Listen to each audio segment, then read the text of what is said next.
സഹോദരീ സഹോദരന്മാരെ, സഖാക്കളെ, ഇന്നത്തെ ഈ ഓൺലൈൻ കുടുംബയോഗത്തിൽ പങ്കെടുക്കുന്ന മുഴുവൻ ആളുകളെയും ആദ്യമായി കമ്മ്യൂണിസ്റ്റ് പാർട്ടി ഓഫ് ഇന്ത്യ മാർക്സിസ്റ്റിന് വേണ്ടിയിട്ട് അഭിവാദ്യം ചെയ്യുകയാണ്. കമ്മ്യൂണിസ്റ്റ് പാർട്ടി രാജ്യത്ത് രൂപം കൊണ്ട് 100 വർഷം പൂർത്തിയാക്കുന്ന ഘട്ടത്തിലാണ് ഇന്നത്തെ ഈ കുടുംബയോഗം നമ്മൾ സംഘടിപ്പിക്കുന്നത്. നമുക്കറിയാം, ബ്രിട്ടീഷ് സാമ്രാജ്യത്വത്തിൻ്റെ അടിമരാജ്യമായാണ് കമ്മ്യൂണിസ്റ്റ് പാർട്ടി രൂപം കൊള്ളുന്ന കാലത്ത് നമ്മുടെ രാജ്യം നിലകൊണ്ടത്.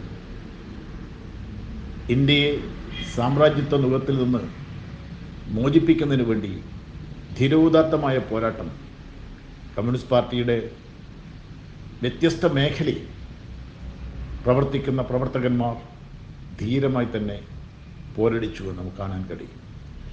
ആ പോരാട്ടത്തിൻ്റെ ഭാഗമായി ഈ രാജ്യത്ത് മറ്റിതര ജനാധിപത്യ സ്വാതന്ത്ര്യ സമര മുന്നേറ്റങ്ങളോടൊപ്പം ചേർന്ന് ബ്രിട്ടീഷുകാരനെ ഇന്ത്യയിൽ നിന്ന് പുറത്താക്കാനും ഒരു സ്വതന്ത്ര പരമാധികാര മതനിരപേക്ഷ ഭാരതം കെട്ടിപ്പടുക്കാനും ഈ രാജ്യത്ത് കഴിയുകയുണ്ടായി.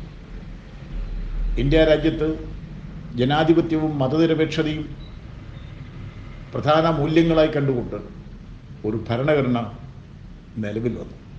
ആ ഭരണഘടനയുടെ കീഴിൽ രാജ്യത്തെ ജനങ്ങൾക്ക് ഒരു സ്വതന്ത്ര പരമാധികാര രാഷ്ട്രമായി തലയുയർത്തി നിൽക്കാനും കഴിയും.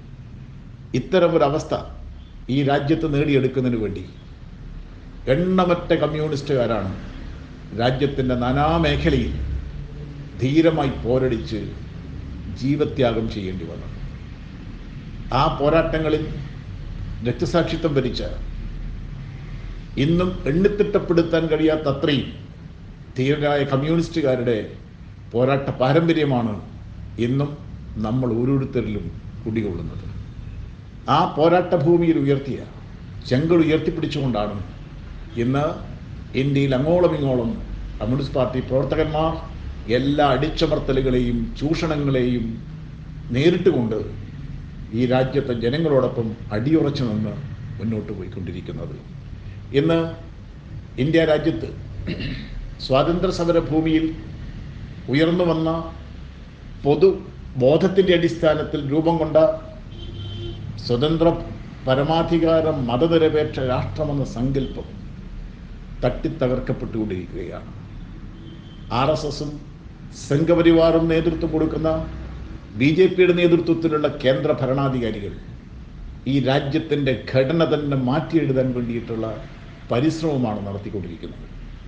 ജനങ്ങൾക്ക് അനുകൂലമായ എന്തെല്ലാം നിയമനിർമ്മാണങ്ങൾ, എന്തെല്ലാം നയങ്ങൾ, എന്തെല്ലാം നടപടികൾ ഈ രാജ്യത്തിന് മുമ്പുണ്ടായിട്ടുണ്ടോ അതെല്ലാം തട്ടിമറിച്ച് രാജ്യത്തെ വൻകിട മുതലാളിത്ത ശക്തികൾക്ക്, കോർപ്പറേറ്റ് മുതലാളിത്ത ശക്തികൾക്ക് വേണ്ടിയിട്ട് തിരുത്തി എഴുതുന്ന പ്രക്രിയയാണ് ഇന്ത്യയിൽ നടന്നുകൊണ്ടിരിക്കുന്നത്.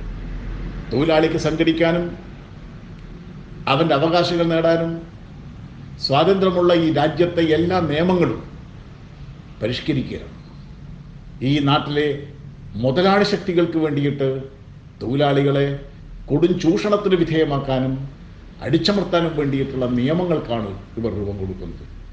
കാർഷിക മേഖലയിൽ കൃഷിക്കാരെ മുതലാളിത്ത ശക്തികളുടെ കയ്യിലെ പാവകളാക്കി മാറ്റാൻ കഴിയത്തക്ക രീതിയിൽ കാർഷിക നിയമങ്ങൾ പരിഷ്കരിക്കുന്നു.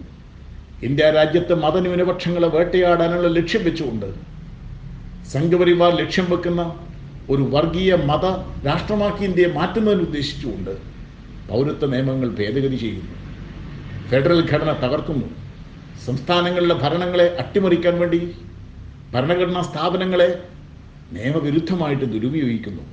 ഇങ്ങനെ ഈ രാജ്യത്ത് നാം നേടിയെടുത്ത എല്ലാ ജനാധിപത്യ മൂല്യങ്ങളും മതനിരപേക്ഷ സങ്കല്പവും അട്ടിമറിക്കാൻ വേണ്ടിയിട്ടാണ് സംഘപരിവാറിൻ്റെ നേതൃത്വത്തിൽ നടക്കുന്ന RSS നിയന്ത്രിക്കുന്ന BJPയുടെ ഗവൺമെൻറ് ഈ രാജ്യത്ത് പരിശ്രമം നടത്തിക്കൊണ്ടിരിക്കുന്നത്. അവർ അതിശക്തിമത്തായാണ് കമ്മ്യൂണിസ്റ്റ് പ്രസ്ഥാനത്തെ വേട്ടയാടിക്കൊണ്ടിരിക്കുന്നത്. ഇന്ത്യയിൽ അങ്ങോളം ഇങ്ങോളം അവരുടെ പ്രധാനപ്പെട്ട ശത്രുവാരെന്ന് ചോദിച്ചാൽ അത് കമ്മ്യൂണിസ്റ്റുകാരാണ്. CPMനെയും അതിൻ്റെ നേതൃത്വത്തിലുള്ള പ്രവർത്തനങ്ങളെയും പൂർണ്ണമായി തകർക്കുന്നതിന് വേണ്ടിയിട്ടുള്ള സംഘടിത ശ്രമം BJPയും RSSും അവരുടെ കേന്ദ്ര ഭരണവും അവർ നിയന്ത്രിക്കുന്ന ഭരണഘടനാ സ്ഥാപനങ്ങളുമെല്ലാം ഇന്ത്യയിലെമ്പാടും നടത്തിക്കൊണ്ടിരിക്കുന്ന ഒരു സാഹചര്യത്തിലാണ് നമ്മളിന്ന് യോഗം ചേരുന്നത് എന്ന് നമ്മൾ കാണുന്നു. ഇവരുടെ നയങ്ങൾക്കെതിരായി രാജ്യമെമ്പാടും വമ്പിച്ച ജനകീയ മുന്നേറ്റമാണ് വന്നത്.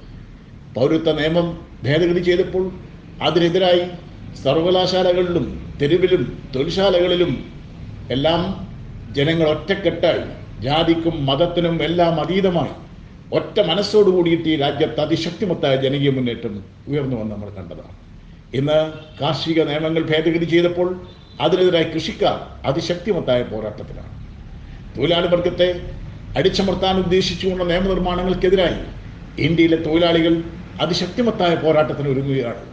നവംബർ മാസം 26-ാം തീയതി ഇതിൻ്റെ ഉയർന്ന രൂപം എന്ന രീതിയിൽ ദേശീയ പണിമുടക്കം ഉൾപ്പെടെ പ്രഖ്യാപിച്ചു നിൽക്കുന്ന ഒരു സാഹചര്യമാണ്. ഇത്തരം പോരാട്ടങ്ങൾ, ചെറുതും വലുതുമായ പോരാട്ടങ്ങൾ രാജ്യമെമ്പാടും ശക്തിപ്പെട്ടു വരുന്നൊരു സാഹചര്യമാണ് ഇന്ന് നമുക്ക് കാണാൻ കഴിയുക. അതിനെല്ലാം ഉത്തേജനം നൽകുന്ന ഒന്നാണ് കേരളത്തിനകത്ത് ഇന്ന് ഇടതുപക്ഷ ജനാധിപത്യ മുന്നണി നേതൃത്വം കൊടുത്തുകൊണ്ട് സഖാവ് പിണറായി വിജയൻ നയിക്കുന്ന ഇടതുപക്ഷ ജനാധിപത്യ മുന്നണി സർക്കാർ. പൗരത്വ നിയമത്തിൻ്റെ പ്രശ്നം വന്നപ്പോൾ അതിശക്തിമത്തായി ജനങ്ങളോടൊപ്പം നിന്നുകൊണ്ട് പ്രമേയം അംഗീകരിക്കാനും ഗവൺമെൻറ്റിൻ്റെ അധികാരമടക്കം ഉപയോഗിച്ചുകൊണ്ട് ഇടപെടാനും ഈ ഗവൺമെൻറ്റിന് സാധിച്ചു. കാർഷിക മേഖലയിലും തൊഴിലാളി മേഖലയിലും ഒക്കെ വന്നുകൊണ്ടിരിക്കുന്ന മുതലാളിത്ത താല്പര്യത്തോടു കൂടിയിട്ടുള്ള നിയമനിർമ്മാണങ്ങൾക്കും നയങ്ങൾക്കുമെതിരായി ശക്തമായി ഗവൺമെൻറ് പൊരുതുന്നു. ജനങ്ങൾക്ക് അനുകൂലമായി നിലവിലുണ്ടായിരുന്ന എല്ലാ ക്ഷേമ പദ്ധതികളും റദ്ദാക്കുന്ന കേന്ദ്ര ഗവൺമെൻറ്റിന് പകരമായി ജനങ്ങളെ സാമ്പത്തികമായിട്ട് സഹായിക്കാൻ, സാമൂഹ്യ സുരക്ഷ ഉറപ്പുവരുത്താൻ സഹായിക്കുന്ന നയങ്ങളുമായിട്ട് ഈ ഗവൺമെൻറ് പോകുന്നു. കേന്ദ്രം ഭരിക്കുന്ന ഭരണാധികാരികൾക്ക് ഇത് അവരുടെ കണ്ണിലെ കരടായിട്ട് മാറുകയാണ്. അതുകൊണ്ടാണ് എല്ലാ ശക്തികളും ഒരുമിച്ച് ചേർന്ന് കേരളത്തിൽ ഇടതുപക്ഷ ജനാധിപത്യ മുന്നണി ഗവൺമെൻറ്റിനെ തകർക്കാനും ഇടതുപക്ഷ പ്രസ്ഥാനത്തെ ദുർബലപ്പെടുത്താനുമുള്ള സംഘടിതമായ നീക്കങ്ങൾ കേരളത്തിനകത്ത് നടന്നുകൊണ്ടിരിക്കുന്നത് എന്ന് നമുക്ക് കാണാൻ വേണ്ടി കഴിയും. ഇതിനെയെല്ലാം ചെറുത്ത് തോൽപ്പിച്ച് മാത്രമേ നമുക്ക് ഇന്നത്തെ രാഷ്ട്രീയ കടമകൾ നിർവഹിക്കാൻ കഴിയുകയുള്ളൂ എന്ന പ്രാധാന്യം നാം കാണേണ്ടതായിട്ടുണ്ട്. ഇന്ന് കേരളത്തിൽ തദ്ദേശ ഭരണ സ്ഥാപനങ്ങളിലേക്കുള്ള തെരഞ്ഞെടുപ്പ് വരാൻ പോകും. ആ തെരഞ്ഞെടുപ്പോട് മുന്നിൽ കണ്ടുകൊണ്ട് എല്ലാ പിന്തിരിപ്പൻ ശക്തികളും ഒരുമിച്ച് ചേരുക. നിങ്ങൾ നോക്കി, UDF, അതിനോടൊപ്പം നിൽക്കുന്ന ശക്തികൾ, ആ ശക്തികളുമായിട്ട് ഒരു തരത്തിലും പൊരുത്തപ്പെടാൻ കഴിയാത്ത RSSുമായി അവർ കൈകോർക്കുന്നു. ജമാഅത്തെ ഇസ്ലാമിയുമായി കൈകോർക്കുന്നു. രാജ്യത്തിൻ്റെ ഐക്യത്തെയും അഖണ്ഡതയെയും തകർക്കാൻ ശ്രമിക്കുന്ന ജമാഅത്തെ ഇസ്ലാമിയും NDFും ഉൾപ്പെടെയുള്ള ഭീകര പ്രസ്ഥാനങ്ങളെ പ്രോത്സാഹിപ്പിക്കുന്ന ശക്തികളായി പോലും ഒത്തുചേരാൻ മടിയില്ലാത്തവരായി ഇന്ന് കേരളത്തിലെ പ്രതിപക്ഷ ശക്തികൾ മാറുകയാണ്. എന്തേ കമ്മ്യൂണിസ്റ്റ് വിരുദ്ധ ചിന്തയുള്ള ഇവരെല്ലാം ഒരു കൊടിക്കീഴിൽ അണിനിരക്കാനെന്ന് സാഹചര്യം ഒരുക്കുന്നതെന്ന് നമ്മൾ കാണേണ്ടതായിട്ടുണ്ട്. ഇടതുപക്ഷ ജനാധിപത്യ മുന്നണി ഗവൺമെൻറ് അധികാരത്തിൽ വരുമ്പോൾ നിലനിന്ന രാഷ്ട്രീയ സാഹചര്യത്തെക്കാൾ ഇന്ന് കേരളത്തിനകത്ത് UDF ദുർബലപ്പെടുന്നു. ഇടതുപക്ഷ ജനാധിപത്യ മുന്നണിയുടെ പിന്തുണ വർദ്ധിക്കുന്നു. കമ്മ്യൂണിസ്റ്റ് പാർട്ടി ഓഫ് ഇന്ത്യ മാർക്സിസ്റ്റിൻ്റെ സ്വാധീനം ശക്തിപ്പെടുന്നു. അവരുടെ കോട്ടകൊത്തളങ്ങളായി കണ്ടിരുന്ന നിയമസഭാ മണ്ഡലങ്ങളിൽ പോലും ഉപതെരഞ്ഞെടുപ്പ് വന്നപ്പോൾ അവരവിടെ തോൽക്കുന്നു. നാടെമ്പാടും ജനങ്ങൾ നേരിട്ട വ്യത്യസ്ത ദുരിതങ്ങൾ, കടുത്ത പ്രളയം വന്നു. ചരിത്രത്തിൽ മുമ്പ് അനുഭവിച്ചതിൽ വെച്ച് ഏറ്റവും കടുത്ത ദുരിതങ്ങളാണ് ഈ കേരളത്തിനകത്ത് വരച്ചത്. അതിന് മുന്നിൽ പകച്ചു നിൽക്കുന്നതിന് പകരം കേരളത്തിലെ ജനങ്ങളെ ഒന്നായി ചേർത്ത് അതിൻ്റെ നായകനായിട്ട് കേരളത്തിൻ്റെ മുഖ്യമന്ത്രി പിണറായി വിജയൻ ഉയർന്നു വരുന്നത് നമ്മൾ കണ്ടു. ജനങ്ങളാകെ പിണറായിയുടെ പിന്നിൽ അണിനിരന്ന് ഈ കേരളത്തെ പ്രളയത്തിൽ നിന്നും കരകയറ്റാൻ വേണ്ടിയിട്ട് ഒറ്റക്കെട്ടായി മുന്നോട്ട് വരുന്ന ചിത്രം നമ്മൾ കണ്ടു. പ്രളയത്തിൽ തകർന്നുപോയ കേരളം, ആ കേരളത്തെ പുനഃസംഘടിപ്പിക്കാൻ സംഘടിതമായ ശ്രമങ്ങൾ ഈ ഗവൺമെൻറ് നടത്തി. അതിൻ്റെ വിജയം നമ്മൾ കണ്ടുകൊണ്ടിരിക്കുന്നു. ഓക്കി ചുഴലിക്കാറ്റടിച്ചു, വലിയ നാശനഷ്ടങ്ങളുണ്ടായി. ആ ദുരിതമുഖത്ത് ജനങ്ങളോടൊപ്പം നിന്ന് ജനങ്ങളെ ദുരിതത്തിൽ നിന്നും കരകയറ്റാൻ വേണ്ടിയിട്ട് ഇടതുപക്ഷ ജനാധിപത്യ മുന്നണി ഗവൺമെൻറ് കഴിഞ്ഞു. നിപ്പ വൈറസ് വന്നു. ലോകത്തിൻ്റെ നാനാഭാഗത്ത് നിപ്പ വൈറസ് എവിടെയെല്ലാം വന്നിട്ടുണ്ടോ അവിടെയെല്ലാം ആയിരങ്ങളെ കൊന്നിട്ട് മാത്രമേ ആ വൈറസിന് അന്ത്യം കണ്ടിട്ടുള്ളൂ. എന്നാൽ കേരളത്തിനകത്ത് നിപ്പ വൈറസ് വന്നപ്പോൾ ജനങ്ങൾ പരിഭ്രാന്തരായി. ഗവൺമെൻറ് അതിൻ്റെ സംവിധാനങ്ങൾ ഉപയോഗിച്ച് ഫലപ്രദമായി ഇടപെട്ട് നിപ്പ വൈറസിനെ, ജനങ്ങളുടെ ജീവിതം തകർക്കുന്ന വൈറസിനെ ഇല്ലായ്മ ചെയ്യുന്നതിന് വേണ്ടിയിട്ട് ശക്തമായ നടപടികൾ സ്വീകരിച്ച് വിജയം വരിക്കാൻ ഈ ഗവൺമെൻറ് കഴിയും. ഇപ്പോൾ COVID-19 വന്നു. ലോകത്താകെ പരിഭ്രാന്തിയാണ്. വികസിത മുതലാളിത്ത രാജ്യങ്ങൾ ഉൾപ്പെടെ, എല്ലാ ശാസ്ത്ര സാങ്കേതിക മേഖലയിലും ആധിപത്യമുള്ള രാജ്യങ്ങൾ ഉൾപ്പെടെ പകച്ചു നിന്നപ്പോൾ അതിന് മുന്നിൽ ഈ കേരളത്തെ രക്ഷിച്ചു നിർത്താൻ, രാജ്യത്തിനും ലോകത്തിനും മാതൃകയായി കേരളത്തിൻ്റെ ചികിത്സാ സംവിധാനങ്ങളെ മാറ്റിയെടുക്കാൻ ഇടതുപക്ഷ ജനാധിപത്യ മുന്നണി ഗവൺമെന്റിന്, പിണറായി വിജയന്റെ നേതൃത്വത്തിലുള്ള ഗവൺമെന്റ് സാധിച്ചു വന്നത് ലോകം മുഴുവൻ പ്രശംസിച്ച കാര്യമാണെന്ന് നമുക്ക് കാണാൻ വേണ്ടി കഴിയും. ഇതെല്ലാം ചേർന്ന് ജനങ്ങളിൽ വന്നിരിക്കുന്നൊരു വലിയ മാറ്റമുണ്ട്. ആ മാറ്റം കേരളത്തിനകത്ത് ജനങ്ങളുടെ ആകെ അംഗീകാരമുള്ള ഒരു പ്രസ്ഥാനമായി ഇടതുപക്ഷ ജനാധിപത്യ മുന്നണി ഗവൺമെന്റിനെയും കമ്മ്യൂണിസ്റ്റ് പാർട്ടി ഓഫ് ഇന്ത്യ മാർക്സിസ്റ്റിനെയും വലിയ രീതിയിൽ ജനങ്ങൾ അംഗീകരിക്കുന്ന പുതിയ സാഹചര്യമാണ്. ആ ഘട്ടത്തിലാണ് ഒരു ചാനൽ, സ്വകാര്യ ചാനൽ, അവർ ഒരു സർവേ നടത്തി. ആ സർവേയുടെ ഫലം വന്നപ്പോൾ ജനങ്ങളിൽ വലിയ ചേരിതിരിവ് ദൃശ്യമാകുന്നുവെന്നാണ് ആ ചാനൽ സർവേയിൽ അവർ വ്യക്തമാക്കിയത്. ആ ചാനൽ സർവേ പറഞ്ഞു, കേരളത്തിനകത്ത് ഇടതുപക്ഷ ജനാധിപത്യ മുന്നണി ഗവൺമെന്റ് വീണ്ടും അധികാരത്തിൽ വരാൻ വേണ്ടി പോകുന്നു. കേരളത്തിലെ പ്രതിപക്ഷം ദുർബലമാണ്, അവരുടെ നിലപാടുകൾ ജനങ്ങൾ അംഗീകരിക്കുന്നില്ല എന്ന നിലപാട് ആ സർവേയിൽ കേരളത്തിലെ നിലപാടായിട്ട് അവർ പ്രസിദ്ധീകരിച്ചു. അതോടുകൂടിയാണ് കേരളത്തിലെ കമ്മ്യൂണിസ്റ്റ് വിരുദ്ധ ശക്തികളാകെ ഒരുമിച്ച് ചേർന്നുകൊണ്ട് ഈ ഗവൺമെന്റ് അട്ടിമറിക്കാനും കമ്മ്യൂണിസ്റ്റ് പ്രസ്ഥാനത്തെ വേട്ടയാടാനും ഇടതുപക്ഷ ജനാധിപത്യ ശക്തികളെ ആകെ ദുർബലപ്പെടുത്താനുമുള്ള നീക്കങ്ങളുമായിട്ട് ഇന്ന് മുന്നോട്ട് വന്നുകൊണ്ടിരിക്കുന്നത് എന്ന് നമ്മൾ കാണണം. എങ്ങനെയാണ് ഇത്രയും ഒരു മാറ്റം കേരളത്തിൽ വന്നു ചേർന്നത്? അവിടെയാണ് ഇടതുപക്ഷ ജനാധിപത്യ മുന്നണി ഗവൺമെന്റ് ഈ കാലയളവിൽ സ്വീകരിച്ച പ്രവർത്തനങ്ങളെക്കുറിച്ച് നാം ആഴത്തിൽ വിലയിരുത്തേണ്ടതായിട്ടുള്ളത്. കഴിഞ്ഞ നിയമസഭാ തെരഞ്ഞെടുപ്പ് നടക്കുന്ന സമയത്ത് കേരളത്തിലെ സാമൂഹ്യ ജീവിതം കടുത്ത പ്രതിസന്ധിയും തകർച്ചയും നേരിട്ടുകൊണ്ടിരിക്കുന്ന ഘട്ടമായിരുന്നു.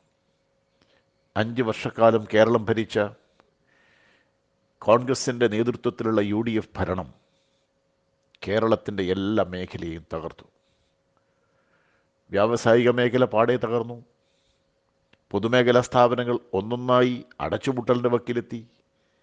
കാർഷിക മേഖലയിൽ മുരടിപ്പ് മാത്രമല്ല, കൃഷിഭൂമി തന്നെ നഷ്ടപ്പെടുകയും ഇല്ലാതാവുകയും ചെയ്യുന്ന സാഹചര്യമുണ്ടായി. അഴിമതി കൊടികുത്തി വാഴുന്ന നാടായിട്ട് കേരളം മാറി. ഗവൺമെൻറ് പദ്ധതികൾ പോലും അഴിമതി നടത്താൻ വേണ്ടിയിട്ട് എങ്ങനെയെല്ലാം ദുർവിനിയോഗം ചെയ്യാമെന്ന് ഗവേഷണം നടത്തുന്ന മന്ത്രിമാരുൾപ്പെടെയുള്ള നാടായിട്ട് കേരളം മാറി. പാലം നിർമ്മിക്കുന്ന സമയത്ത് സിമെൻറ്റും കമ്പിയും ആവശ്യമില്ലാത്ത രീതിയിൽ എങ്ങനെ നിർമ്മിക്കാം എന്ന ഗവേഷണമായിരുന്നു അവർ നടത്തിയത്. കോടാനുകോടി രൂപ പൊതു ഖജനാവിൽ നിന്നും വ്യക്തികളുടെ കൈകളിലേക്ക് ഒഴുകുന്ന സാഹചര്യം കേരളത്തിലുണ്ടായി. വിദ്യാഭ്യാസ മേഖല, സ്വകാര്യ വിദ്യാഭ്യാസ സ്ഥാപനങ്ങൾ, അൺഎയ്ഡഡ് സ്ഥാപനങ്ങൾ, അവരുടെ ആധിപത്യമാണ് കേരളത്തിൽ വളർന്നു വന്നത്.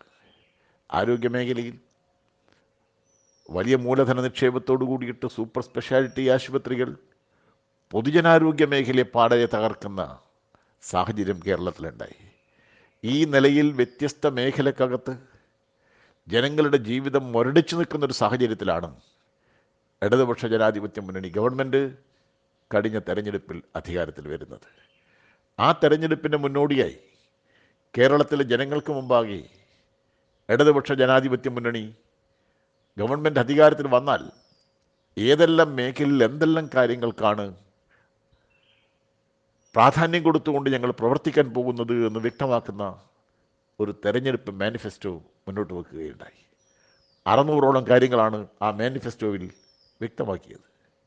എന്നാൽ ഇന്ന് 4 വർഷം ഈ ഗവൺമെൻറ് പൂർത്തീകരിച്ച് 5ാം വർഷത്തിലേക്ക് കടക്കുമ്പോൾ നമുക്ക് കാണാൻ കഴിയുന്ന ചിത്രം, അഭിമാനകരമായിട്ട് നമുക്ക് പറയാൻ കഴിയുന്ന കാര്യം, ആ മാനിഫെസ്റ്റോവിൽ ചൂണ്ടിക്കാണിച്ച കാര്യത്തിൽ എല്ലാ കാര്യങ്ങളും, മഹാഭൂരിപക്ഷം കാര്യങ്ങളും ഇതിനകം പൂർത്തീകരിച്ചു. 30ഓളം കാര്യങ്ങൾ മാത്രം ഇനി പൂർത്തീകരിച്ചുകൊണ്ടിരിക്കുന്നു എന്നതാണ്. 570 കാര്യങ്ങൾ, 600 കാര്യങ്ങൾ പറഞ്ഞതിൽ 570 കാര്യങ്ങളും 4 വർഷം കൊണ്ട് ഈ ഗവൺമെൻറ് പൂർത്തീകരിച്ചു.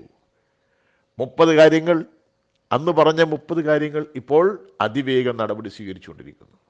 അതിനു പുറമെ 100ന് പരിപാടിയായിട്ട് ഇപ്പോൾ കേരളത്തിൻ്റെ മുഖ്യമന്ത്രി ഈ നാടിൻ്റെ വ്യത്യസ്ത മേഖലയിലെ വളർച്ചയ്ക്കും വികസനത്തിനും ആവശ്യമായ നടപടികളുമായിട്ട് മുന്നോട്ട് പോകുന്നു. കേരളം കഴിഞ്ഞ 5 വർഷക്കാലം പൂർത്തിയാക്കാൻ പോകുന്ന ഇടതുപക്ഷ ജനാധിപത്യ മുന്നണി ഗവൺമെൻറ് ഒരു വികസന കുതിപ്പിലേക്കാണ് ഈ നാടിനെ നയിച്ചത്. ഇന്ത്യ രാജ്യത്ത് ക്രമസമാധാന മേഖലയിൽ ഏറ്റവും മികച്ച സംസ്ഥാനം ഏത്? രാജ്യത്ത് നടക്കുന്ന പഠനം, അന്തർദേശീയ രംഗത്ത് നടക്കുന്ന പഠനം അത് വ്യക്തമാക്കുന്നത് കേരളമാണ്. ആരോഗ്യ മേഖലയിൽ ഏറ്റവും മികച്ച സംസ്ഥാനം ഏത്? അത് കേരളമാണ്. സാമൂഹ്യക്ഷേമ സുരക്ഷാ പദ്ധതികൾ ഫലപ്രദമായി നടപ്പിലാക്കുന്ന സംസ്ഥാനം ഏത്? അത് കേരളമാണ്. വിദ്യാഭ്യാസ മേഖലയിൽ ഏറ്റവും മികച്ച സംസ്ഥാനം ഏത്? അത് കേരളമാണ്. കഴിഞ്ഞ 5 വർഷക്കാലം കൊണ്ട് ഈ കേരളത്തിൽ വന്നിരിക്കുന്ന മാറ്റമാണ് ഇത് സൂചിപ്പിക്കുന്നത്. അതിനായി ഗവൺമെൻറ്റിൻ്റെ പ്രവർത്തനം വഴി വന്നിരിക്കുന്ന നേട്ടം എന്താണ്? പൊതുമേഖലാ സ്ഥാപനങ്ങൾ തകർച്ചയിൽ നിന്ന് വളർച്ചയിലേക്ക് പോകുന്നു. ഇതെല്ലാ പൊതുമേഖലാ സ്ഥാപനങ്ങളും തൊഴിലാളികൾക്ക് ജോലി കൊടുക്കാൻ, ഉൽപ്പാദനം മെച്ചപ്പെടുത്താൻ, ലാഭം കൊണ്ടുവരാൻ കഴിയുന്ന സ്ഥാപനമായിട്ട് ഇന്ന് കേരളത്തിൽ മാറുന്നു. കാർഷിക മേഖല എടുത്താൽ വൻ നിക്ഷേപം വരുന്നു. കാർഷിക മേഖലയിൽ പുതിയ കൃഷിയിടങ്ങൾ വരുന്നു. ഇന്നലെ വരെ തരിച്ചിട്ട ഭൂമികൾ ഇന്ന് കൃഷി ചെയ്യുന്നു. അതിൻ്റെ എല്ലാം ഫലമായി കാർഷിക ഉൽപ്പാദനം വർദ്ധിപ്പിക്കുന്നു. കഴിഞ്ഞ കാലത്ത് മറ്റ് സംസ്ഥാനങ്ങളെ ആശ്രയിച്ചു മാത്രം പച്ചക്കറിയും മുട്ടയും അതുപോലുള്ള നിത്യോപയോഗ വസ്തുക്കളുമെല്ലാം ഉപയോഗിച്ചു വന്നിരുന്ന നമ്മൾ ഇന്ന് നമുക്കാവശ്യമുള്ളത് ഇവിടെ ഉൽപ്പാദിപ്പിക്കാൻ കഴിയുന്നവരായിട്ട് മാറിക്കൊണ്ടിരിക്കുന്നു. ഈ നിലയിൽ കേരളത്തിൻ്റെ സമ്പദ്ഘടനക്കകത്ത് കാർഷിക മേഖലയായാലും വ്യാവസായിക മേഖലയായാലും വലിയ രീതിയിലുള്ള വളർച്ച വന്നു എന്ന് നമുക്ക് കാണുവാൻ കഴിയും. ഭൂമിയില്ലാത്ത ആളുകൾക്ക് 1,43,000 ആളുകൾക്കാണ് ഭൂമി നൽകി പട്ടയം കൊടുത്തത്.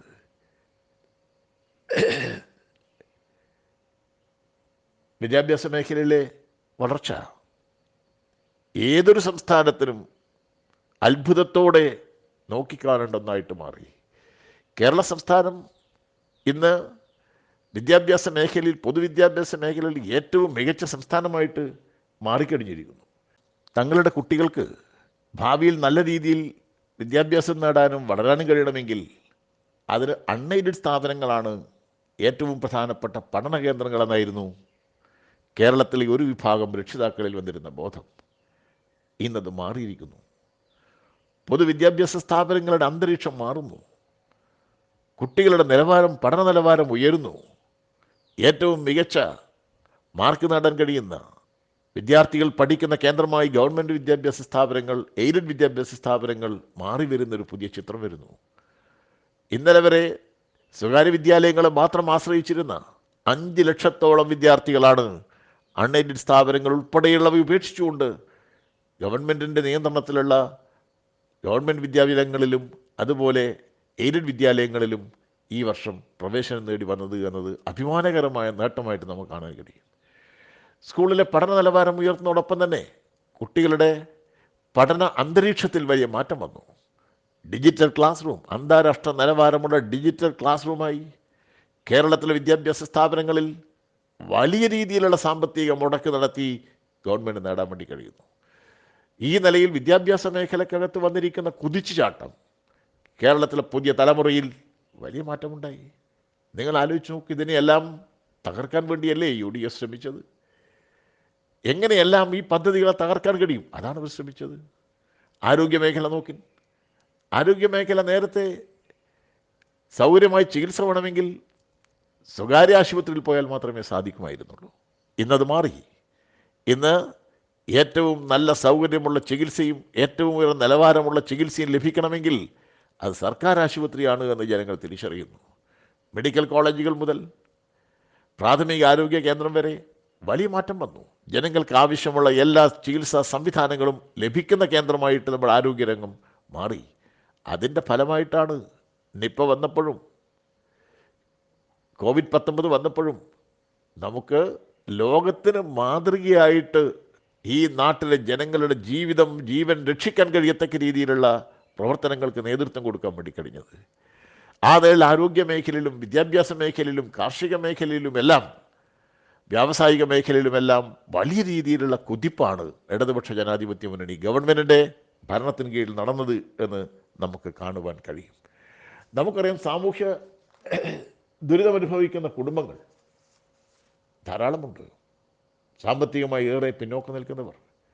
അവർക്ക് നിത്യജീവിതത്തിന് ആവശ്യമായ ഭക്ഷ്യധാന്യങ്ങൾ ലഭിക്കുക ഏറ്റവും പ്രധാനപ്പെട്ട കാര്യമാണ്. റേഷൻ വിതരണത്തിൽ വന്നിരുന്ന അപാകതകൾ, അനാകർഷകമായ നടപടികൾ അത് ഈ ഗവൺമെൻറ് പുതുക്കി. 84 ലക്ഷത്തിലേറെ വരുന്ന റേഷൻ കാർഡ് ഉടമകൾ അവർക്കാവശ്യമായ ഭക്ഷ്യധാന്യങ്ങൾ വിതരണം ചെയ്യുന്ന കേന്ദ്രമായിട്ട് റേഷൻ ഷോപ്പുകൾ മാറി. സൗജന്യമായി ഭക്ഷ്യക്കിറ്റുകൾ കൊടുക്കുന്ന കേന്ദ്രമായിട്ടത് മാറി. പൊതു വിതരണ മേഖലയിൽ ഭക്ഷ്യധാന്യം ജനങ്ങൾക്ക് ആവശ്യമുള്ളത്ര ലഭിക്കാൻ കഴിയുന്ന സംവിധാനം ഈ കേരളത്തിനകത്ത് ഉയർത്തിക്കൊണ്ടുവരാൻ ഇടതുപക്ഷ ജനാധിപത്യ മുന്നണി ഗവൺമെൻറ് കഴിഞ്ഞു. പുതിയ തൊഴിലവസരങ്ങൾ സൃഷ്ടിക്കുന്നതിൽ വലിയ മാറ്റം വന്നു. രാജ്യത്താകെ BJP നേതൃത്വത്തിലുള്ള ഗവൺമെൻറ്റും കോൺഗ്രസ് ഭരിക്കുന്ന പ്രദേശത്ത് അവരുടെ ഗവൺമെൻറ്റും കേരളത്തിലെ കഴിഞ്ഞ UDF ഗവൺമെൻറ്റുമെല്ലാം നിയമന നിരോധനമാണ് നടപ്പിലാക്കിയത്. ആ നിയമന നിരോധനത്തിന് പകരം ഇന്ന് പബ്ലിക് സർവീസ് കമ്മീഷൻ വഴി നിയമനം നടത്താൻ കഴിയുന്ന മുഴുവൻ തസ്തികയിലും നിയമനം നടത്താൻ മുൻകൈയെടുക്കുന്ന ഗവൺമെൻറ്റായി ഇടതുപക്ഷ ജനാധിപത്യ മുന്നണി ഗവൺമെൻറ് മാറി. പുതിയ തസ്തികകൾ സൃഷ്ടിച്ചുകൊണ്ട് നാട്ടിലെമ്പാടും തസ്തികകൾ മരവിപ്പിക്കുന്ന കാലത്ത് കേരളത്തിൽ പുതിയ തസ്തിക സൃഷ്ടിച്ചുകൊണ്ട് പുതിയ തൊഴിലവസരങ്ങൾ കൊടുക്കുകയാണ്. IT മേഖലയിൽ വലിയ കുതിപ്പാണുണ്ടായത്. UDF ഗവൺമെൻറ് കാലത്ത് ഇവിടെ ഉണ്ടായിരുന്ന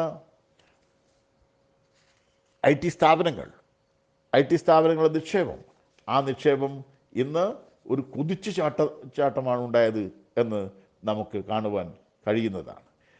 UDF ഭരണകാലത്ത് 5 വർഷക്കാലം കൊണ്ട് കേരളത്തിൽ IT മേഖലക്കകത്ത് 207 കോടി രൂപയുടെ നിക്ഷേപമാണ് വന്നത്.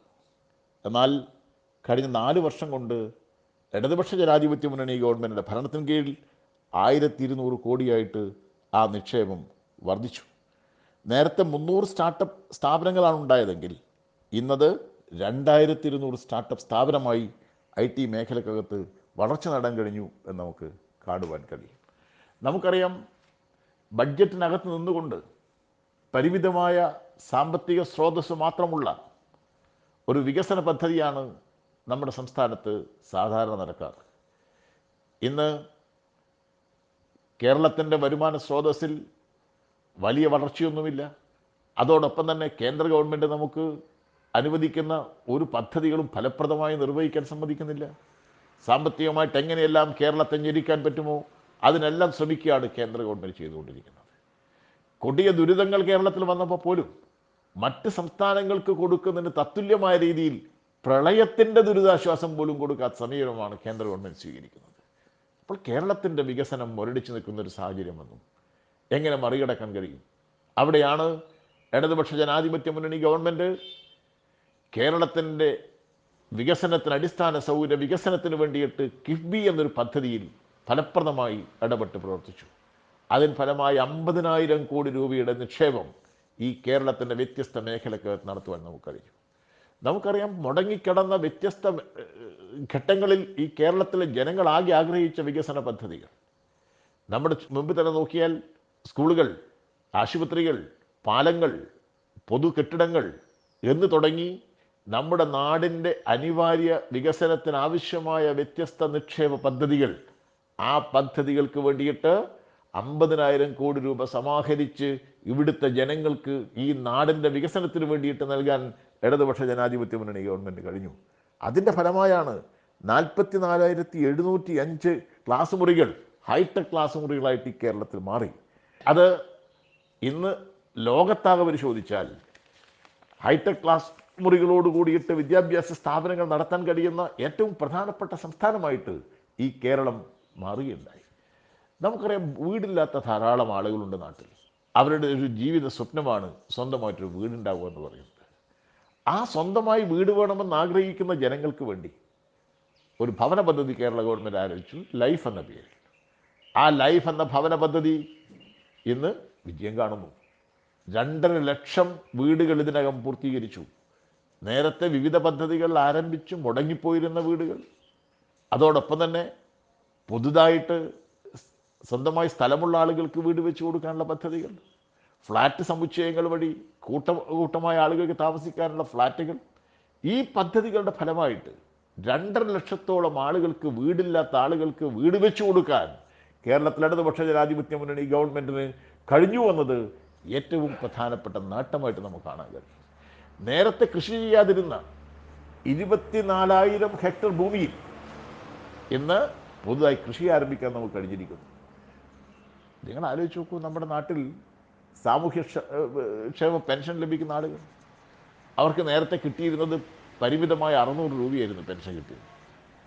അന്നത് കിട്ടിയ ആളുകളാവട്ടെ 35 ലക്ഷത്തോളം ആളുകളാണ്.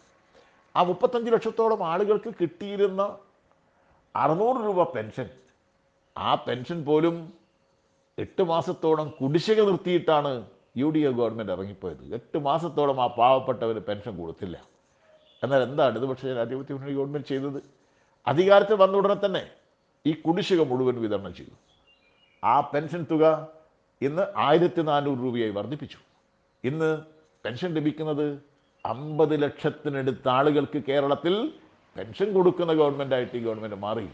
ഏതെങ്കിലും തരത്തിൽ പാവപ്പെട്ട ആളുകൾ, നിത്യജീവിതത്തിൽ വരുമാനമില്ലാത്ത ആളുകൾ, അവർക്ക് ഒരു ചെറിയ സഹായം, അത് ഈ ഗവൺമെൻറ്, ഇടതുപക്ഷ ജനാധിപത്യ മുന്നണി ഗവൺമെൻറ്റിന് ജനങ്ങളോടുള്ള പ്രതിബദ്ധതയാണ് കാണിക്കുന്നത് എന്ന് നമുക്ക് കാണാൻ കഴിയും. മുഖ്യമന്ത്രിയുടെ ദുരിതാശ്വാസ നിധി UDF കാലത്ത് നാമമാത്രമായാണ് ഈ നാട്ടിലെ ജനങ്ങൾക്ക് കിട്ടിയത്. ആകെ വിതരണം ചെയ്ത് 503 കോടി രൂപയാണ്. ഇന്നത് 1,216 കോടി രൂപയാക്കി ജനങ്ങളിൽ നിന്നും മുഖ്യമന്ത്രി ദുരിതാശ്വാസ നിധിയിലേക്ക് ഫണ്ട് സമാഹരിക്കാനും അത് വിതരണം ചെയ്യാനും കഴിയത്തക്ക രീതിയിൽ വലിയ കുതിപ്പാണ് UDF ഗവൺമെൻറ് കൊടുത്തതിൻ്റെ ഇരട്ടി സംഖ്യ ഈ നാട്ടിലെ ജനങ്ങൾക്ക് നൽകുന്നതിന് വേണ്ടി കഴിഞ്ഞു. വ്യത്യസ്ത പരമ്പരാഗത വ്യവസായ സ്ഥാപനങ്ങൾ ഇന്ന് സജീവമായി പ്രവർത്തിക്കുന്നു. അവിടെ പണിയെടുക്കുന്ന തൊഴിലാളികൾക്ക് ജോലി ലഭിക്കുന്നു.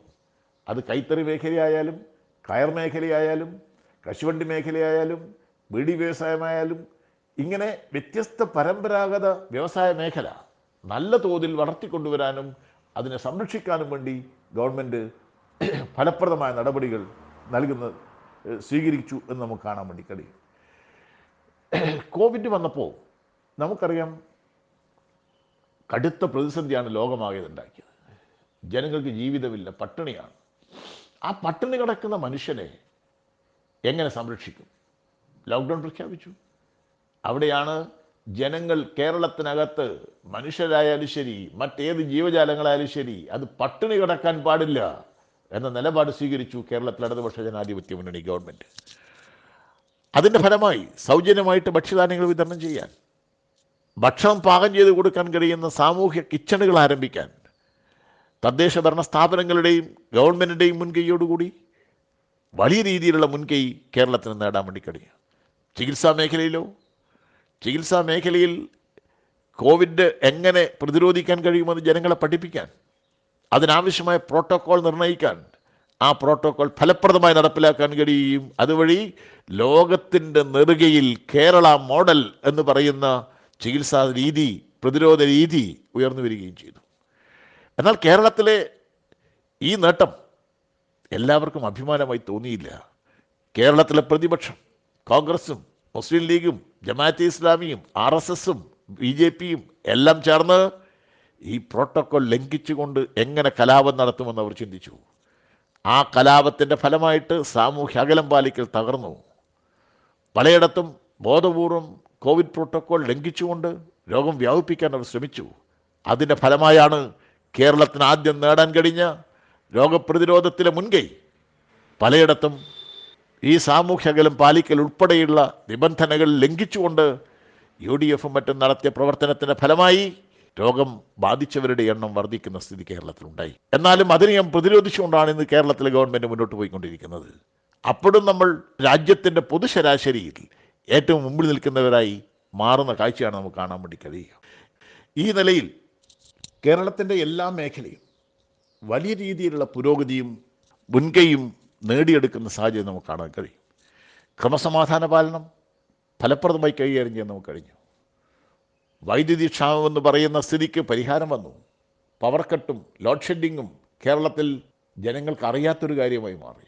ഏറ്റവും ഫലപ്രദമായി വൈദ്യുതി സംവിധാനം, അപേക്ഷിച്ചുടനെ തന്നെ വൈദ്യുതി ലഭിക്കാനുള്ള സംവിധാനം, ജനങ്ങൾക്ക് ആവശ്യമുള്ളത്രയും വൈദ്യുതി ലഭിക്കാനുള്ള സംവിധാനം, ഇത് കേരളത്തിലെ ഗവൺമെൻറ് നേടിയ വലിയ പുരോഗതിയാണ് എന്ന് നമുക്ക് കാണുവാൻ കഴിയും.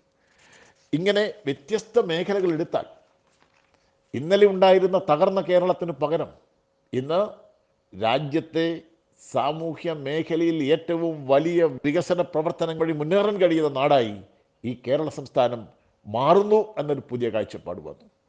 ഇങ്ങനെ വ്യത്യസ്ത മേഖലയിൽ ദുരിതം വന്നാലും പ്രളയം വന്നാലും രോഗം വന്നാലും ജനങ്ങൾക്ക് ആവശ്യമുള്ള സൗകര്യങ്ങൾ കൊടുക്കാൻ കഴിയുന്ന നാടായിട്ട് കേരളം മാറുന്നു. വികസന മേഖലയിൽ വമ്പിച്ച കുതിപ്പുണ്ടാവുന്നു. നമുക്കറിയാം, UDF ഗവൺമെൻറ് ഭരിക്കുമ്പോൾ ഈ നാട്ടിലെ ദേശീയപാതയുടെ വികസന പദ്ധതികൾ പോലും നടത്താൻ അവർക്ക് കഴിഞ്ഞില്ല. എന്തുകൊണ്ട്? ഭൂമി എടുത്തു കൊടുക്കാൻ തയ്യാറില്ല. പലയിടത്തും പ്രശ്നങ്ങൾ ഉണ്ടാവുന്നു. ഇച്ഛാശക്തിയോടുകൂടിയിട്ട് ഭൂമി എടുത്തു കൊടുത്താൽ മാത്രമേ ദേശീയപാത വികസിക്കുള്ളൂ. എന്നാൽ ഇന്ന് കേരളത്തിൻ്റെ ദേശീയപാത വികസനം ഒരു കുതിപ്പിലേക്ക് എത്തിയിരിക്കുന്നു. RSSൻ്റെ നേതാവായ കേന്ദ്രമന്ത്രിക്ക് പോലും പരസ്യമായി പറയേണ്ടി വന്നു, കേരളത്തിലെ ഗവൺമെൻറ്റിൻ്റെ, കേരളത്തിലെ മുഖ്യമന്ത്രിയുടെ ഇച്ഛാശക്തിയോടുകൂടിയുള്ള പ്രവർത്തനമാണ് ഈ ഭൂമി എടുക്കാനും കേരളത്തിന് ദേശീയപാത വികസന പദ്ധതികൾ ഫലപ്രദമായി നേടിയെടുക്കാനും കഴിഞ്ഞത് എന്ന്. ഗെയിൽ പൈപ്പ് ലൈൻ നമ്മുടെ നാട്ടിലെ ജനങ്ങൾക്ക് ആവശ്യമുള്ള പാചകവാതകം എത്തിച്ചു കൊടുക്കാൻ കഴിയുന്ന സംവിധാനമാണത്. ആ പദ്ധതി മുരടിച്ചു കിടക്കുകയായിരുന്നു. നടപ്പാക്കാൻ കഴിയാത്ത സ്ഥിതിയിലായിരുന്നു. സ്ഥലമെടുക്കാൻ കഴിയാത്ത സ്ഥിതിയിലായിരുന്നു. എന്നാൽ ഇടതുപക്ഷ ജനാധിപത്യ മുന്നണി ഗവൺമെൻറ് അധികാരത്തിൽ വന്നപ്പോൾ അത് ചെയ്യാൻ കഴിഞ്ഞു. സ്ഥലമെടുക്കാൻ കഴിഞ്ഞു. പ്രശ്നം പരിഹരിക്കാൻ കഴിഞ്ഞു. ഗെയിൽ പൈപ്പ് ലൈനിൻ്റെ പ്രവർത്തനം പൂർത്തീകരിക്കുന്ന അവസ്ഥയിലേക്ക് നമുക്ക് പോകാൻ കഴിയുന്നു. ഇങ്ങനെ നമ്മുടെ സംസ്ഥാനത്തിൻ്റെ സമസ്ത മേഖലയിലും ഏറ്റവും വലിയ കുതിപ്പുണ്ടാക്കുന്ന നാടായിട്ട് കേരളം മാറി. ഈ വളർച്ചയാണ്, വികാസമാണ് കേരളത്തിലെ ജനങ്ങളിൽ ഇടതുപക്ഷ ജനാധിപത്യ മുന്നണിക്ക് അനുകൂലമായി വമ്പിച്ച മാറ്റമുണ്ടായത്. കേരളത്തിൻ്റെ രാഷ്ട്രീയ ബലാബലത്തിൽ ഇത് മാറ്റം വരുത്തി. ഇതോടൊപ്പം തന്നെ കേന്ദ്ര ഗവൺമെൻറ് നയങ്ങൾ, നമുക്കറിയാം, കേരളത്തിലെ വ്യത്യസ്ത ജനവിഭാഗങ്ങൾക്കിടയിൽ ഏറ്റവും കടുത്ത ഭീഷണിയായിട്ട് ഉയർന്നു വന്നതാണ് പൗരത്വ ഭേദഗതി നിയമം. വലിയ ശതമാനം ന്യൂനപക്ഷ മതവിഭാഗങ്ങളടക്കം ജീവിക്കുന്ന നാടാണ് ഈ കേരളം. തങ്ങളുടെ അസ്തിത്വം എന്ത്? തങ്ങൾക്ക് എങ്ങനെ ഇന്നലെ വരെ ഉള്ള രീതിയിൽ ജീവിക്കാൻ കഴിയുമോ? ആശങ്കയായി. അതിനെതിരായി പൗരത്വ നിയമം ഭേദഗതി ചെയ്യാനുള്ള രാഷ്ട്രീയ ദുരുദ്ദേശത്തോടു കൂടിയിട്ടുള്ള കേന്ദ്ര ഗവൺമെൻറ് നടപടി, ആ നടപടിക്കെതിരായി ആദ്യമായിട്ട് രാജ്യത്ത് നിയമസഭയിൽ പ്രമേയം കൊണ്ടുവന്ന് പാസാക്കി ആ നിയമത്തെ എതിർത്ത സംസ്ഥാനം കേരളമായി. അതിന് നേതൃത്വം കൊടുക്കുന്ന ഇടതുപക്ഷ ജനാധിപത്യ മുന്നണി ഗവൺമെൻറ്റിനെ കേന്ദ്രം ഭരിക്കുന്ന പാർട്ടിക്ക് കണ്ണിലെ കരടാണ്. അവരുടെ തെറ്റായ നയങ്ങൾ ചോദ്യം ചെയ്യുന്നതിന് രാജ്യത്തിന് നേതൃത്വം കൊടുക്കുന്ന ഗവൺമെൻറ്റായിട്ടത് മാറുകയാണ്. വലിയ രീതിയിലുള്ള രാഷ്ട്രീയ പ്രശ്നമായിട്ടത് മാറി. എങ്ങനെ ഈ ഗവൺമെൻറ് തകർക്കാൻ കഴിയും? അവർ ചിന്തിക്കുന്നതാണ്. ഇങ്ങനെ വ്യത്യസ്ത മേഖലക്കകത്ത് കേന്ദ്ര ഗവൺമെൻറ്റിൻ്റെ തെറ്റായ നയങ്ങൾ, ജനവിരുദ്ധ നയങ്ങൾ, അതിന് ബദലായി ഈ നാട്ടിലെ ജനങ്ങൾക്ക് വേണ്ടിയും ജനങ്ങളോടൊപ്പം നിൽക്കുന്ന കാഴ്ചപ്പാട് വെച്ചുകൊണ്ട് ഈ ഗവൺമെൻറ് മുന്നോട്ട് വരുന്നു വന്നത് അവർക്ക് വലിയ രീതിയിലുള്ള തലവേദനയായി. ജനങ്ങളിൽ അനുകൂലമായി വന്നുകൊണ്ടിരിക്കുന്ന ഈ മാറ്റം കോൺഗ്രസിന് സഹിക്കാൻ കഴിയുമായിരുന്നില്ല. അവരുടെ രാഷ്ട്രീയ മോഹങ്ങളെല്ലാം തകരുന്ന സാഹചര്യം വരുന്നുവെന്ന് അവർ തിരിച്ചറിയുന്നു. അവിടെയാണ് കോൺഗ്രസും RSSും BJPയും മുസ്ലിം ലീഗും ജമാഅത്തെ ഇസ്ലാമിയും NDPയും എന്ന് തുടങ്ങി എല്ലാ വിഭാഗം ആളുകളും, ദേശദ്രോഹ ശക്തികളും വർഗീയ ശക്തികളും കോൺഗ്രസും ലീഗും എല്ലാം കൂടിച്ചേർന്നുകൊണ്ട് ഇന്ന് കേരളത്തിലെ ഗവൺമെൻറ്റിനെയും ഇടതുപക്ഷ ജനാധിപത്യ മുന്നണിയും എങ്ങനെ താറടിച്ചു കാണിക്കാനും തകർക്കാനും കഴിയും എന്നതാണ് ഇന്ന് നടന്നുകൊണ്ടിരിക്കുന്ന രാഷ്ട്രീയ ഗൂഢാലോചനകൾ എന്ന് നമ്മൾ തിരിച്ചറിയാൻ കഴിയണം. ജനങ്ങൾക്ക് അനുകൂലമായി ഗവൺമെൻറ് നടത്തിയ പ്രവർത്തനങ്ങൾ കേരളത്തിൻ്റെ സാമൂഹ്യ ജീവിതാന്തരീക്ഷം മാറ്റി. എല്ലാ മേഖലയിലും വളർച്ചയുടെ ഒരു പുതിയ സാഹചര്യം വളർന്നു വന്നു. ഐക്യത്തിൻ്റെ സാഹചര്യം വളർന്നു വന്നു. സമാധാനത്തിൻ്റെ സാഹചര്യം വളർന്നു വന്നു. സുരക്ഷാബോധത്തിൻ്റെ അന്തരീക്ഷം വളർന്നു വന്നു. ഇവിടെയാണ് ഇന്നലെ വരെയുള്ള രാഷ്ട്രീയ മതിലുകൾ തകർന്ന് ജനങ്ങൾ ഒരുപോലെ ചിന്തിക്കുന്ന സാഹചര്യം കേരളത്തിൽ ഉയർന്നു വന്നത്. ഇതിനെ തകർക്കുന്നതിന് വേണ്ടിയാണ് ഇന്ന് UDFും കമ്മ്യൂണിസ്റ്റ് വിരുദ്ധരാകെയും ചില മാധ്യമങ്ങളും ഒരുമിച്ച് ചേർന്നുകൊണ്ടുള്ള കടന്നാക്രമണം ഇടതുപക്ഷ ജനാധിപത്യ മുന്നണിക്കും കമ്മ്യൂണിസ്റ്റ് പാർട്ടി ഓഫ് ഇന്ത്യ മാർക്സിസ്റ്റിനും കേരളത്തിൽ ഇടതുപക്ഷ ജനാധിപത്യ മുന്നണി ഗവൺമെൻറ്റിനും അതിന് നേതൃത്വം കൊടുക്കുന്ന മുഖ്യമന്ത്രി പിണറായി വിജയനും എല്ലാം എതിരായി വൻതോതിൽ നടത്തിക്കൊണ്ടിരിക്കുന്നത്. നമുക്കറിയാം, അവർ ഉയർത്തിക്കൊണ്ടുവന്ന പ്രധാനപ്പെട്ട ഒരു വിഷയമാണ് സ്വർണ്ണക്കള്ളക്കടത്ത് വിഷയം. ആ സ്വർണ്ണക്കള്ളക്കടത്ത് ഡിപ്ലോമാറ്റിക് ബാഗേജിലാണ് കൊണ്ടുവന്നത്. ഡിപ്ലോമാറ്റിക് ബാഗേജ് എന്ന് പറഞ്ഞാൽ ഒരു രാജ്യത്തിൻ്റെ സുരക്ഷിതമായ പാർസൽ അയക്കാനുള്ള സംവിധാനമാണ്. ആ സംവിധാനം ഇവിടെ വന്നാൽ അത് പരിശോധിക്കേണ്ട ഉത്തരവാദിത്തം ആർക്കാണ്? സംസ്ഥാന ഗവൺമെൻറ്റാണോ അത് പരിശോധിക്കുന്നതും ക്ലിയർ ചെയ്യുന്നതും അതിനകത്ത് വല്ല ക്രമക്കേടുമുണ്ടെങ്കിൽ കണ്ടുപിടിക്കേണ്ടതുമെല്ലാം കസ്റ്റംസ് വിഭാഗമാണ്. ആ കസ്റ്റംസ് ഉദ്യോഗസ്ഥന്മാർ കേന്ദ്ര ഗവൺമെൻറ് നിയന്ത്രണത്തിലുള്ളവരാണ്. ആ കേന്ദ്ര ഗവൺമെൻറ് ഉദ്യോഗസ്ഥന്മാർ ചെയ്യേണ്ട ഉത്തരവാദിത്തങ്ങൾ നിർവഹിച്ചില്ലെങ്കിൽ അതിനാരും ഉത്തരവാദി? ഇന്ന് NIA അന്വേഷണത്തിൽ പറയുന്നു 10-12 തവണ ഇവിടെ കള്ളക്കടത്ത് ഡിപ്ലോമാറ്റിക് ബാഗിലൂടെ നടന്നിട്ടുണ്ട് എന്ന്. അതിനാരാണ് ഉത്തരം പറയേണ്ടത്? കേരള ഗവൺമെൻറ് ആണോ? സ്വർണം കള്ളക്കടത്ത് നടത്തുന്നതിന് വേണ്ടിയിട്ട് ഒരു റാക്കറ്റ് തന്നെ പ്രവർത്തിക്കുന്നു. അത് കുറച്ച് കാലമായി നടന്നുകൊണ്ടിരിക്കുന്നതാണ്. അതിൽ കേന്ദ്ര ഗവൺമെൻറ്റിൻ്റെ ഉദ്യോഗസ്ഥന്മാരുടെ വീഴ്ചയാണ് ഏറ്റവും പ്രധാനമായിട്ട് ഇത്തരം കള്ളക്കടത്തുകൾ നടക്കുന്നത് എന്നത് ഒരു വസ്തുതയാണ്. എന്നാൽ അത് മറച്ചു വെച്ചുകൊണ്ട് ഇത് കേരളത്തിലെ ഗവൺമെൻറ്റാണ് ചെയ്തത്, എന്തൊക്കെ നുണകളാണ് പറഞ്ഞു വിട്ടത്. കേരളത്തിലെ മുഖ്യമന്ത്രിയുടെ ഓഫീസാണ് ഇതിന് ഉത്തരവാദി എന്ന് പറഞ്ഞു. മുഖ്യമന്ത്രിയുടെ ഓഫീസും കള്ളക്കടത്തുമായി യാതൊരുവിധ ബന്ധവുമില്ല എന്ന് അന്വേഷിച്ച എല്ലാ ഏജൻസികളും പറഞ്ഞു. എന്നാൽ മുഖ്യമന്ത്രിയുടെ സെക്രട്ടറിയായി പ്രവർത്തിച്ച ശിവശങ്കർ IAS ഉദ്യോഗസ്ഥനാണ്. ആ IAS ഉദ്യോഗസ്ഥന് ഈ കള്ളക്കടത്ത് കേസിലെ പ്രതികളിൽ ഒരാളുമായി അടുത്ത ബന്ധമുണ്ട് എന്ന് ഗവൺമെൻറ് തിരിച്ചറിഞ്ഞു. അത് തിരിച്ചറിഞ്ഞ ഉടനെ തന്നെ അയാൾക്കെതിരായിട്ട് നടപടി സ്വീകരിച്ചു. ആദ്യം മുഖ്യമന്ത്രിയുടെ ഓഫീസിനെ അയാളെ പുറത്താക്കി. തുടർന്ന് അന്വേഷണം നടത്താൻ പറഞ്ഞു. അന്വേഷണം നടത്തിയ വിവരം വന്നപ്പോൾ ഈ കള്ളക്കടത്ത് കേസിലെ പ്രതിയായ സ്ത്രീക്ക് ജോലി ലഭിക്കുന്നതിന് അദ്ദേഹം ഇടപെട്ടെന്ന് വന്നപ്പോൾ അദ്ദേഹത്തിനെ സർവീസും സസ്പെൻഡ് ചെയ്തു. ഒരു ഗവൺമെൻറ്റിന് സാധ്യമായ എല്ലാ തരത്തിലുമുള്ള കാര്യങ്ങൾ തങ്ങളുടെ ശ്രദ്ധയിൽപ്പെട്ട തെറ്റായ കാര്യങ്ങൾക്കെതിരെ സ്വീകരിച്ച ഗവൺമെൻറ്റാണ് ഇടതുപക്ഷ ജനാധിപത്യ മുന്നണി ഗവൺമെൻറ്. എന്നാൽ അതുപയോഗിച്ചുകൊണ്ട് കള്ളക്കടത്തുകാരെ പിടിക്കുന്നതിന് പകരമായി രാഷ്ട്രീയമായി ഗവൺമെൻറ്റിനെ വേട്ടയാടാൻ വേണ്ടി, CPMനെ വേട്ടയാടാൻ വേണ്ടി ആ കേസിനെ ദുരുപയോഗിക്കുകയാണ് ഇന്ന് BJPയുടെ നേതൃത്വത്തിലുള്ള അന്വേഷണ സംഘവും അതോടൊപ്പം ചില മാധ്യമങ്ങളും UDFും എല്ലാം കൂടി ചെയ്തുകൊണ്ടിരിക്കുന്നത് നമുക്ക് കാണാൻ വേണ്ടി കഴിയും. ഓരോ ദിവസം കഴിയുന്നതോറും പുതിയ പുതിയ കള്ളങ്ങൾ അവർ പുറത്തു കൊണ്ടുവരികയാണ്. ഒരു മാധ്യമ സിൻഡിക്കേറ്റ് പ്രവർത്തിക്കുകയാണ്. വാർത്തകൾ ഉണ്ടാക്കുകയും അത് സംരക്ഷണം ചെയ്യുകയും ചെയ്യുന്ന ഒരു പുതിയ കൂട്ടുകെട്ട് UDFിൻ്റെയും BJPയുടെയും മറ്റെല്ലാ ദേശവിരുദ്ധ ശക്തികളുടെയും കൂട്ടായ്മയോട് കൂടിയിട്ട് ഇന്നിവിടെ പ്രവർത്തിച്ചുകൊണ്ടിരിക്കുന്നു എന്നതാണ് നമുക്ക് കാണാൻ വേണ്ടി കഴിയുക. അവരാണ് ലൈഫ് പദ്ധതിയെ പൊളിക്കാൻ ശ്രമിച്ചത്. ലക്ഷക്കണക്കായ പാവപ്പെട്ടവന് വീട് കൊടുക്കാൻ വേണ്ടി രൂപീകരിച്ച പദ്ധതിയെ കരുതേച്ച് കാണിക്കാൻ വേണ്ടി ശ്രമിക്കുന്നത്. ആ പദ്ധതി ഇന്ത്യയിലാകെ 2.5 ലക്ഷത്തോളം വീട് നിർമ്മിച്ചു കൊടുത്ത മറ്റൊരു ഗവൺമെൻറ് ഇല്ല ഇന്ത്യ രാജ്യത്ത്. ആ 2.5 ലക്ഷത്തോളം പാവപ്പെട്ട ആളുകൾക്ക് വീട് നിർമ്മിച്ചു കൊടുത്തത് ആ പദ്ധതിയെ താറടിച്ച് കാണിക്കാൻ വേണ്ടി അവർ ചെയ്തെന്താ? ഈ പദ്ധതി മുഴുവൻ കൈക്കൂലിയാണ് എന്ന് പ്രചരിപ്പിച്ചു.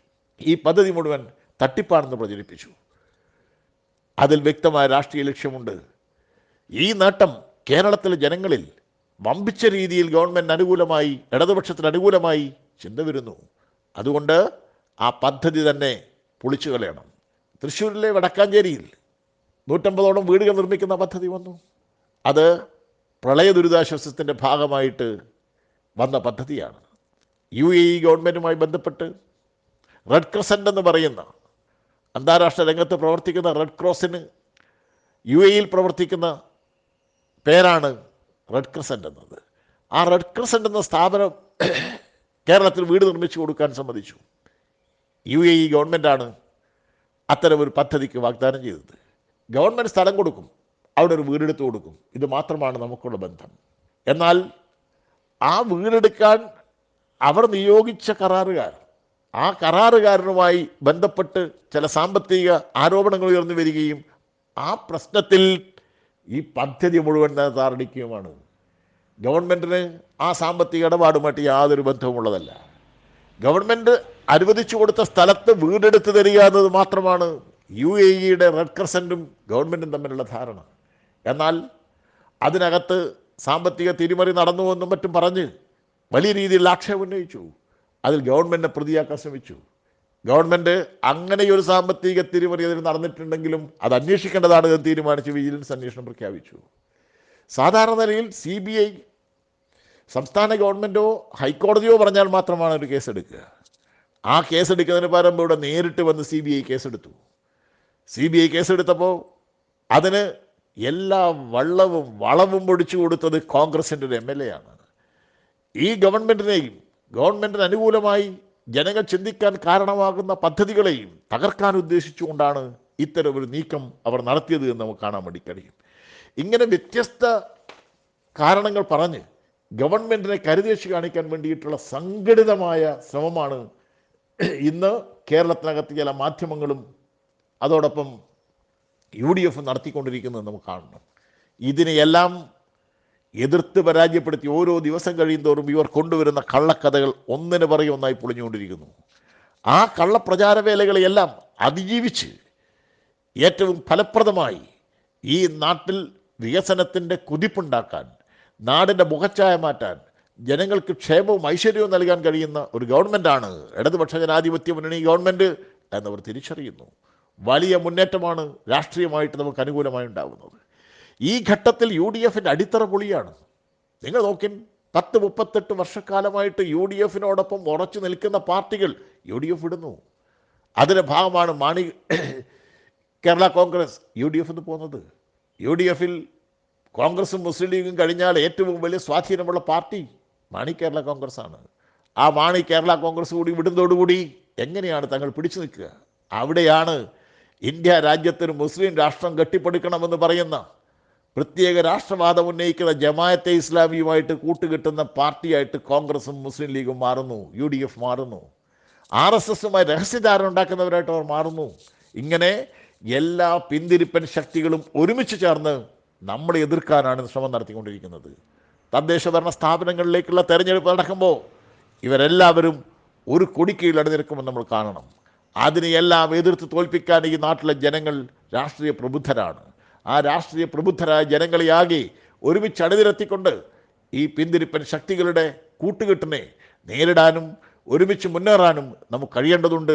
അതിനുവേണ്ടി നമ്മൾ ഓരോരുത്തരും നല്ല രീതിയിൽ ആവേശത്തോടു കൂടി ഈ നാടിനെ രക്ഷിക്കാനുള്ള പോരാട്ടമാണിത് എന്ന് കണ്ടുകൊണ്ട് ഈ പിന്തിരിപ്പൻ ശക്തികളുടെ നീക്കങ്ങളെ എതിർത്ത് തോൽപ്പിക്കാൻ മുന്നോട്ട് വരണം എന്നതാണ് നമുക്ക് ഈ ഘട്ടത്തിൽ നിർവഹിക്കാനുള്ള ഉത്തരവാദിത്തം.